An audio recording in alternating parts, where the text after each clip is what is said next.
Herkese merhaba arkadaşlar, kanalımıza hoş geldiniz. Afra Saraçoğlu uçakta paylaşım. Son olarak Yalı Çapkını dizisinde rol alan Afra Saraçoğlu uçakta verdiği post takipçilerin beğenisine sundu.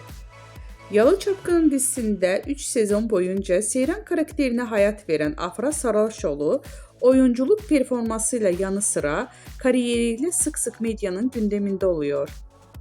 Güzel ve ünlü oyuncu uçakta seyahat ederken verdiği poz takipçilerinin beğenisine sundu.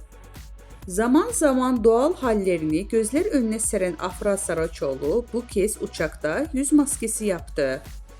Kulaklığında kulaklık, yüzünde maskeliyle poz veren ünlü oyuncu paylaşımı büyük ilgi gördü. Öte yandan Afra Saraçoğlu yeni sezonda Aile Bir İmtihandır Abim dizisiyle ekranlara dönecek. Ünlü isim imzalı dizide Kenan Emirzalıoğlu ile başrollerini paylaşacak. Bizden bu kadar arkadaşlar. Videolarımızı beğenip kanalımıza abone olmayı unutmayalım. Hoşça kalın.